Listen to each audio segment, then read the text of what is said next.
Olá pessoal, vamos dar continuidade aí no primeiro bloco, na primeira missão.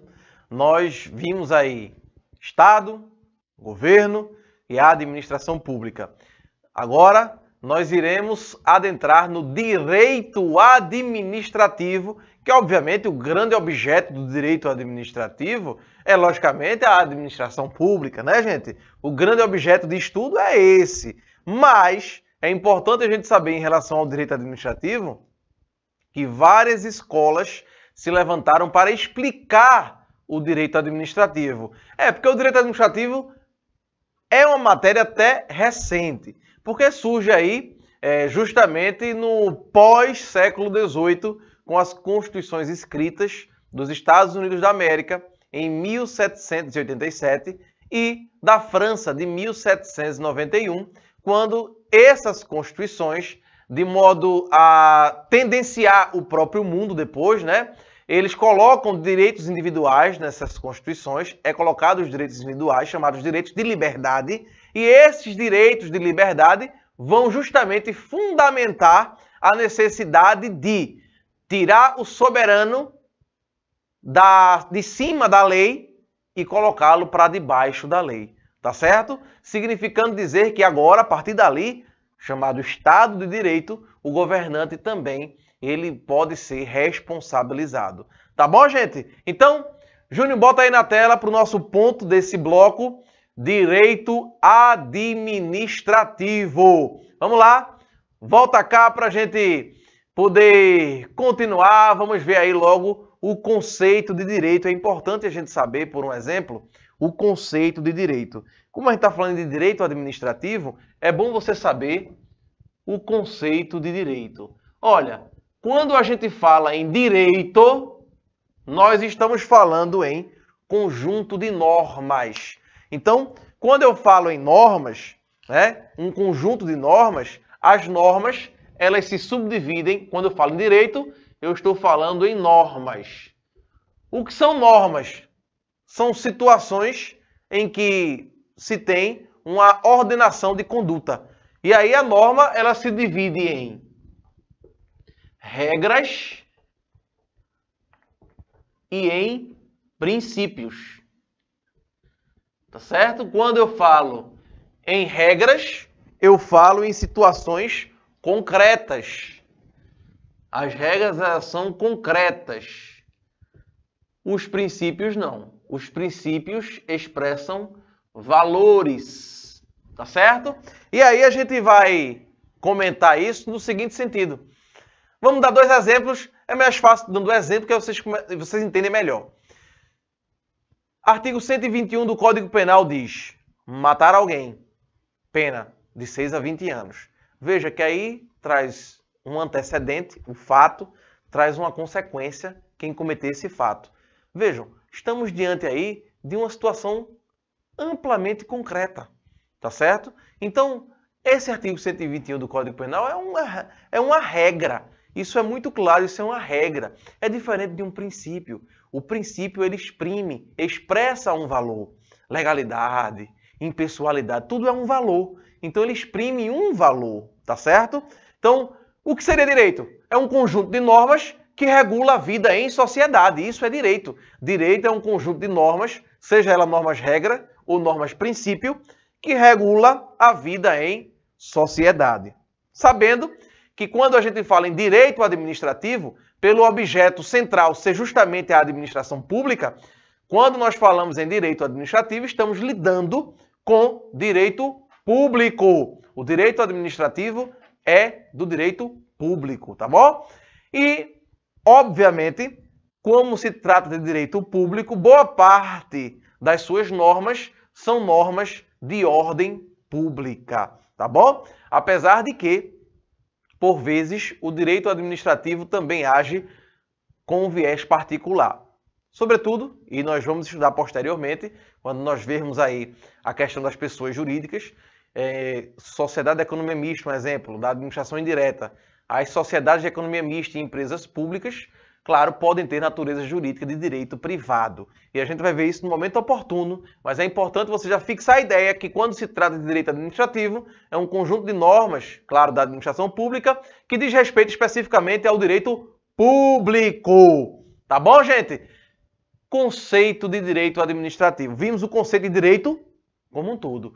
Quando a gente fala sobre conceito de direito administrativo, nós temos que trazer para vocês algumas escolas que se levantaram aí desde o Estado de Direito, o surgimento do Estado de Direito no século XVIII, tá bom? E aí, claro, é muito comum vir em prova de concurso público essas escolas. Então, vamos para a primeira escola que a gente pode até dizer, né? Seria a escola que eu falo é teoria, né? A escola que eu digo é a teoria, a primeira teorização referente ao direito administrativo. De olho na sua tela para a chamada teoria exegética ou teoria legalista, também chamada de escola francesa.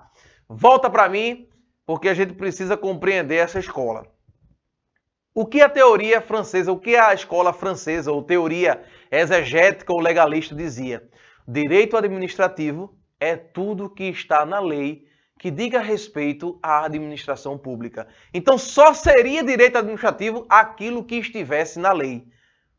Obviamente que essa teoria, essa escola, recebeu várias críticas, porque existem situações ou coisas ou princípios, como, por exemplo, que estão expressos na lei, mas tem princípios que não estão expressos na lei. Essa é a crítica que foi recebida, uma das primeiras escolas a serem traçadas sobre direito administrativo foi essa escola exegética ou escola legalista. É importante saber que quando o concurso público cobra isso, ele vai querer saber o sentido da escola e qual escola se trata.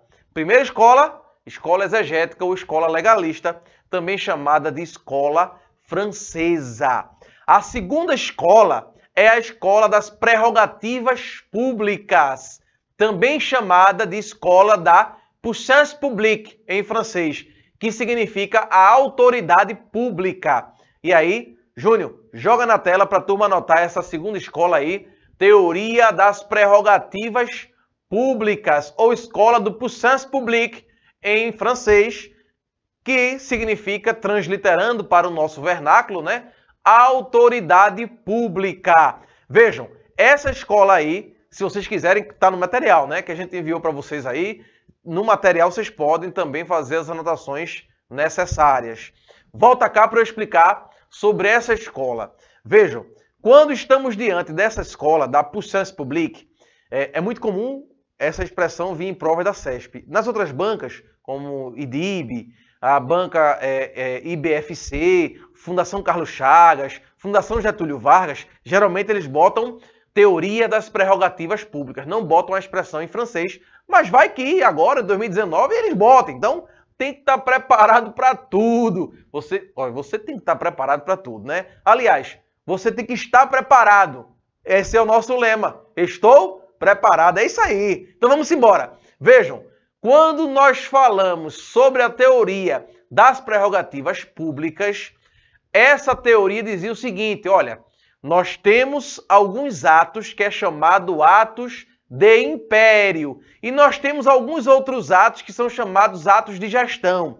Essa teoria separava o seguinte, quando eu falo em atos de império, eu falo em direito público. Quando eu falo em atos de gestão, eu falo em direito privado. E o direito administrativo só seria atos de império, tá certo? Só seria atos referentes ao direito público, esqueceria, colocaria de lado tudo o que fosse do direito privado. Ou seja, não se poderia ter uma sociedade de economia mista, o Estado não poderia intervir na economia. Então, para essa escola, que é também uma escola francesa, não se poderia o Estado, a administração pública, se intrometer, se imiscuir na iniciativa privada. Tá bom?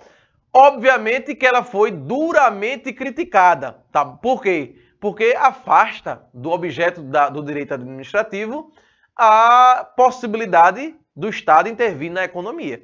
Tá bom? Como função administrativa. Então, essa escola ela foi criticada. Próxima escola, de olho aí na sua tela, Escola do Serviço Público. Essa escola é chamada escola italiana, tá, gente? É a escola italiana. Volta para mim. Vejam, a escola do serviço público, que teve um lastro na Itália, os italianos formularam essa escola do serviço público, ela tem por objeto estudar o direito administrativo sob o enfoque do serviço público, somente do serviço público. Então só seria direito administrativo o que fosse serviço público. É muito criticada essa escola, né? Hoje nós não adotamos essa escola, claro, como referência do direito administrativo, por uma razão simples. Não só o serviço público faz parte do direito administrativo. Por exemplo, digamos que usamos como referência o poder de polícia, a fiscalização, por exemplo. A rigor não está fazendo um serviço público em si, uma obra pública, como melhor dizendo. Mas é direito administrativo. Então vejam, essa escola italiana, ela também sagra-se como uma escola superada, tá certo? A escola do serviço público sagra-se como uma escola superada. E aí, nós temos a quarta escola. Vamos lá, que são 8, viu, gente? São 8, as 8 principais escolas sobre o conceito de direito administrativo. Quarta, vamos lá, de olho na sua tela. Critério do Poder Executivo. Eita, volta para cá que essa é uma das mais criticadas, viu? Essa aí é uma das mais criticadas, porque ela diz o seguinte: só é direito administrativo os atos praticados pelo Poder Executivo. Aí ficou ruim, né? Porque, por exemplo, e quando o Poder Legislativo vai fazer concurso? Quando o Judiciário vai fazer concurso? Não vai ser direito administrativo que eles vão ter que aplicar? Claro que é. Então, não foi acolhida essa teoria no Brasil. O critério do Poder Executivo, de fato, ele não foi acolhido no Brasil. Tá bom, gente? Quinta teoria. Quinta, olha só, critério das relações jurídicas. O que seria essa quinta teoria? Olha, o direito administrativo, na verdade, é o conjunto de princípios e até mesmo de regras que disciplinam as relações jurídicas do Estado. Todas as relações jurídicas do Estado em relação a um particular.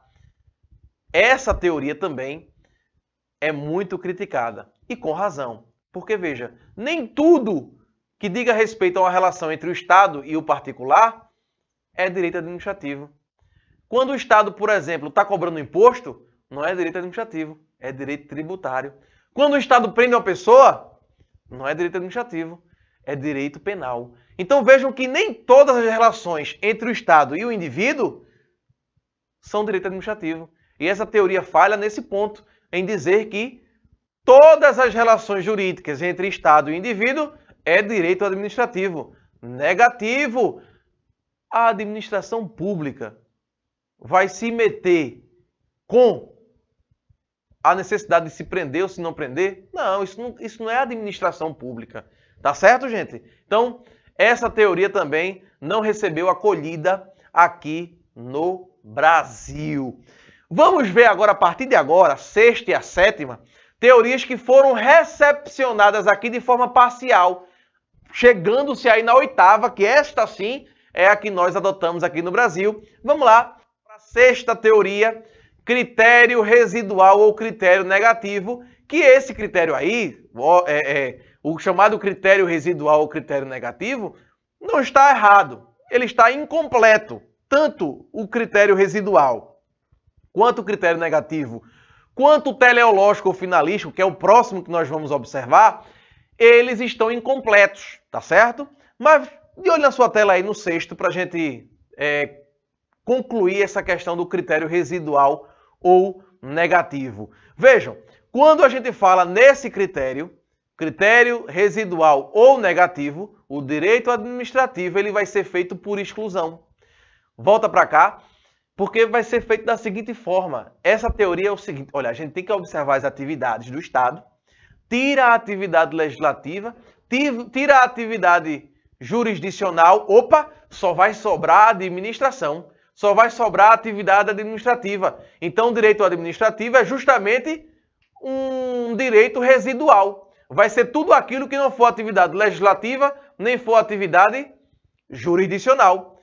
Por isso, se diz critério residual ou critério negativo. Porque negativo nega as outras atividades do Estado inclusive a política, né? A atividade política. Quando a gente fala em função política, existem, viu, gente, algumas funções na Constituição Federal que nem se encaixa na atividade, na função jurisdicional, nem é função administrativa e tampouco é função que a gente pode dizer executiva, administrativa, executiva e legislativa. Nenhum desses três é a função política. E onde é que isso está? Na Constituição. Quando eu falo em criação de leis, função legislativa. Quando eu falo em criação, em administração, função administrativa. Quando eu falo em resolução de conflitos de interesse da sociedade, jurisdicional. Mas tem situações que não se encaixam em nenhum desses três. Um exemplo, quando o presidente declara guerra, ele está administrando? Não. Está fazendo lei? Também não. Ele está julgando um caso concreto? Não. Então vejam que essa é uma hipótese clara de uma função política, uma função extrema, superior a essas três funções, tá certo? Só quem pode atribuir a função política é a Constituição Federal. Tá bom, gente? Então o critério residual ele foi aceito parcialmente no Brasil. Vamos para o próximo. De olho aí na sua tela. Critério teleológico ou finalístico. Esse aqui é um critério interessante também, que nós recebemos de forma parcial. É insuficiente, claro. Foi considerado insuficiente, mas é um critério interessante. O direito administrativo é um conjunto harmônico de princípios e regras que vão regular a atividade administrativa, a atividade material, a atividade concreta do Estado, tá certo? Para que ele cumpra os seus fins. Então, o critério teleológico, finalístico, é o quê? Fins. O fim do Estado. Esse é o grande objetivo dessa teoria. Dizer que, olha, o direito administrativo é justamente aquele direito que busca os fins do Estado.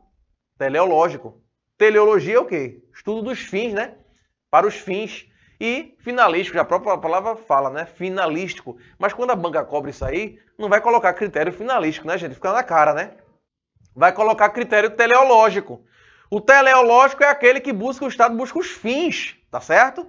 Mas esse critério foi insuficiente. Para a gente resumir o conjunto dessa ópera de escolas do direito administrativo, eu preciso que você observe essa última aí, que eu vou precisar ler com você aí. Você vai ficar observando comigo no seu material, na sua tela ou na sua tela, tanto faz, o conceito adotado no Brasil de Eli Lopes Meireles, que faz uma conjugação dos dois últimos critérios que nós vimos. Eli Lopes Meireles, diz assim: o direito administrativo consiste no conjunto harmônico de princípios jurídicos que regem, olha só, que regem os órgãos, os agentes e as atividades públicas tendentes a realizar de forma concreta, direta e imediatamente os fins desejados pelo Estado. Esse é o critério da administração pública, também chamado de critério funcional. Eli Lopes Meireles, ele disse o seguinte, olha, gente, tem que buscar o fim, claro que tem que buscar o fim, mas também não pode se negar que a gente tem que excluir as outras atividades. Veja que aqueles dois últimos critérios que nós vimos, o sexto e o sétimo, vão se encaixar nesse oitavo, vão se complementar para se encaixar no oitavo. Porque o sexto, que é justamente o negativo residual, diz que não tem que tirar a atividade jurisdicional e tem que tirar a atividade legislativa. E o sétimo diz que tem que buscar os fins do Estado. E aí, Eli Lopes Meireles sintetiza essas duas escolas, essas duas teorias e formata o seu conceito que, para o Brasil, é o mais aceito, é o chamado critério da administração pública ou critério funcional, tá certo? Eli Lopes Meireles. Aí ele diz, primeiro tem que buscar os fins. E a atividade, ela vai ser de forma concreta, ou seja, vai produzir efeitos concretos, diferente da lei que tem efeitos abstratos, que é geral para todo mundo. A atividade administrativa não, é concreto, é individual. Já a atividade legislativa é abstrata, é para todo mundo. Outra, direta, é diferente do Poder Judiciário. Qual é a diferença do Poder Judiciário? O Poder Judiciário é indireto, ou seja, ele tem que ser provocado tá certo? Para poder agir. A administração pública não precisa de provocação para poder agir. E exercer a atividade de forma imediata. Diferencia aí a função social do Estado, tá bom? Esse é o conceito de Alírio Lopes Meireles, conceito bem mais aceito, né, na doutrina atual, e é o que é utilizado para o nosso estudo. Próximo ponto, competência para legislar. Quando a gente fala em competência para legislar, é um negócio muito simples, tá certo, gente? É simples. Quem é que é competente para legislar no Brasil sobre direito administrativo? Cada ente. Cada ente legisla sobre o direito administrativo. A União vai legislar de uma forma geral, os estados de uma forma regional e os municípios de forma bem localizada. Agora, tem algumas exceções, por exemplo, desapropriação. Desapropriação é matéria privativa da União, tá certo? Então, na parte de direito constitucional, quando estudarmos aí o artigo 21, 22, 23 e 24, eu vou dar algumas dicasinhas. Por exemplo, capacete de PM, o DE é justamente a desapropriação, tá certo? Que é a competência privativa de legislação para a União. Tá bom, gente? Mas fica aí só essa dica por hora para vocês entenderem que a competência ela é de todos os entes da federação, com uma exceçãozinha específica, a desapropriação, que é um exemplo clássico, né, de que a União é quem deve legislar. Também tem outros exemplos, também, que é a parte da licitação e da contratação. Contratos administrativos e licitação também tem que ter norma geral da União, tá bom? Vamos para o próximo ponto, interpretação do direito administrativo. Leia aí que é importante isso aí. Às vezes cai, não é com muita frequência, mas às vezes tem uma questãozinha sobre isso. Quando a gente vai interpretar o direito administrativo, nós temos que, primeiro, reconhecer que existe uma relação jurídica de desigualdade. Claro, a administração pública ela quer o interesse coletivo. E por querer o interesse coletivo, ela está em situação de superioridade. Mas não só isso. Nós temos também o reconhecimento da chamada presunção de legitimidade dos atos da administração. Presume-se legítimos. Quem pratica o ato administrativo, presumidamente, esse ato ele é legítimo. E, além disso, o reconhecimento da possibilidade dos chamados atos discricionários. A lei, obviamente, a gente vai ver isso na aula referente a regime jurídico administrativo, o administrador ele só pode agir de acordo com a lei. E a lei pode dar liberdade de atuação ao próprio administrador. A lei pode dar ao administrador a possibilidade dele, com base na oportunidade e na conveniência, ele agir. E ele agindo diante da oportunidade e da conveniência, ele ali tem uma certa liberdade de ação. Isso também dá sentido à interpretação, ou seja, a possibilidade, o reconhecimento de possibilidade de liberdade de ação em relação ao administrador. Tá bom? De olho na sua tela que esse assunto cai muito. Provas CESP, IDIB, IBFC, FCC é muito comum. Quais são as fontes? Volta para mim rapidinho, porque quando a gente fala em fontes, presta atenção.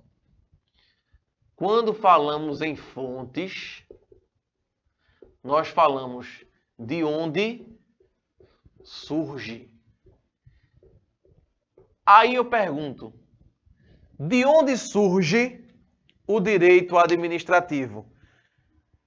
Claro, a principal fonte do direito administrativo é a própria lei. A lei é a principal fonte do direito administrativo. A principal é ela, mas não só tem ela. Vejamos aí no seu monitor. Vamos lá?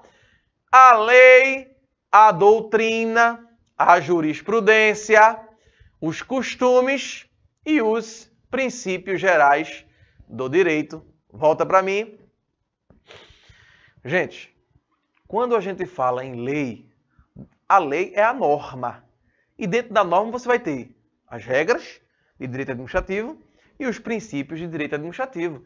Essa é a principal fonte do direito administrativo. É a fonte primária, é a fonte principal. Mas também nós temos algumas fontes interessantíssimas em relação ao direito administrativo. Por um exemplo, a jurisprudência é uma fonte indireta. O que seria a jurisprudência? É aquele julgamento reiterado dos tribunais no mesmo sentido. Jurisprudência é quando os tribunais julgam de uma forma igual em um mesmo sentido, tá certo? E de forma reiterada, né? Existe uma reiteração de decisões nesse mesmo sentido. Mas tem um tipo de jurisprudência que, quer dizer, vai além da jurisprudência. É a chamada súmula vinculante, quando o Supremo Tribunal Federal dá um poder a mais naquela decisão dele. É a chamada súmula vinculante, obriga tanto o Poder Judiciário quanto obriga os demais entes da administração. Então, a súmula vinculante tem uma suma importância hoje como fonte do direito administrativo. Temos algumas súmulas vinculantes referentes ao direito administrativo, como exemplo a súmula vinculante número 13, que nós vamos estudar na parte própria de regime jurídico administrativo. Agora vejam, temos também a doutrina. A doutrina é uma fonte secundária. Na verdade, a doutrina em si, ela não faz nascer o direito administrativo, mas é um conjunto de pensamentos, de teóricos, é uma teorização sobre o direito administrativo que pode, no futuro, se o Poder Legislativo quiser, transformar em lei aquele posicionamento da doutrina. O que é doutrina? É quando eles escrevem um livro. As pessoas escrevem um livro sobre direito administrativo. Isso é doutrina. Isso vai formando ali uma base para dar ensejo a uma futura lei. Pode dar um ensejo a uma futura lei, tá certo? Os costumes. Costume é uma fonte secundária, não é fonte primária. Costume é quando você age de uma forma acreditando que aquilo seja obrigatório. Isso é um costume.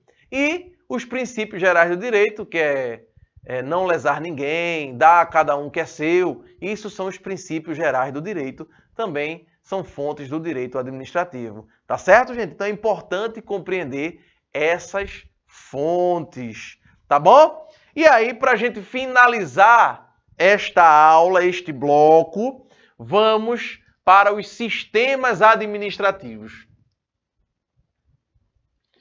Sistemas administrativos.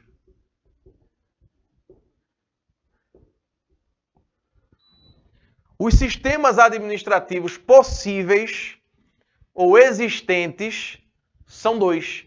Nós temos o chamado contencioso administrativo. Presta atenção. Nós temos o chamado contencioso administrativo.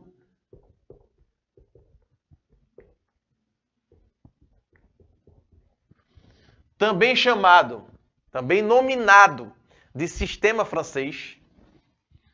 Vou até escrever em outra cor para você pensar que não é um outro sistema. Não, é o mesmo sistema aqui, viu? Chamado sistema francês. E nós temos o chamado sistema de jurisdição única. Sistema de jurisdição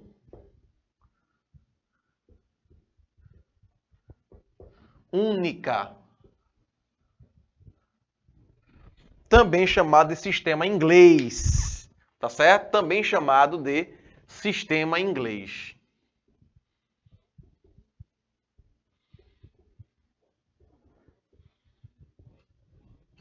Sistema francês e sistema inglês. Johannes, entendi, foi nada até agora. Eu compreendo. É por isso que eu vou explicar. Vejam, quando eu estou diante dos sistemas administrativos, o que está em jogo aqui é se um ou dois órgãos têm responsabilidade para julgar. Aqui está em jogo o que nós chamamos de jurisdição. É isso aí. O que é a jurisdição? Iuris, do latim, significa direito. Dictio, do latim, significa dizer. O que é a jurisdição? É a função de dizer o direito. Quem deve prevalecer. Então vejam, quando eu falo em contencioso administrativo, eu estou simplesmente dizendo que existem dois órgãos capazes de dizer o direito. um que é o órgão jurisdicional e o outro que é o órgão administrativo. Vai ter uma jurisdição administrativa. Tem uma jurisdição jurisdicional e uma jurisdição administrativa. Como o próprio nome pode demonstrar, ocorre isso na França. Diferentemente do sistema de jurisdição única. Aqui só tem um sistema jurisdicional, ou seja, o Poder Judiciário concentra tanto as hipóteses de julgamento administrativo quanto as hipóteses de julgamento jurisdicional, tá certo? Essa é a diferença entre esses dois sistemas, tá bom? Então, para finalizar, precisamos entender que aqui nós temos dualidade de jurisdição. Aqui nós temos dualidade de jurisdição. Ou seja, nós temos um órgão administrativo que vai fazer julgamento e temos um órgão judicial que também fará julgamento. No entanto, quando eu falo em sistema de jurisdição única, eu falo em monopólio da jurisdição. E quem é que tem esse monopólio da jurisdição? É justamente o Poder Judiciário.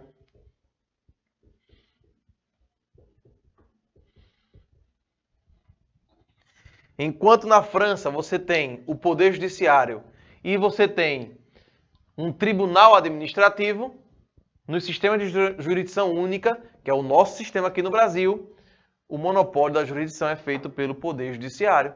Tá certo, gente? E isso fica muito claro quando nós observamos o inciso 35 do artigo 5º. Dê olho na sua tela.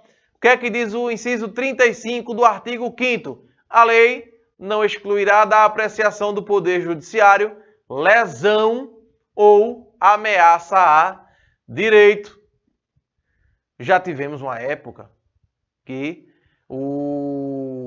existia um contencioso administrativo na década de 70, mas não existe mais. Então volta para mim, para a gente concluir aqui o raciocínio, finalizar. Gente, fica aqui ó, o quadro para quem quiser anotar, tá certo? Dá uma pausazinha aí, uma pausa e anota, copia esse material do quadro, que é interessante, faz uma organização aí no seu caderno, um organograma, para poder você estudar. Tá bom, gente? Então assim a gente finaliza esta missão e aí vamos, na próxima missão aí, fazer os exercícios referentes a essa aula. Um forte abraço e até daqui a pouco.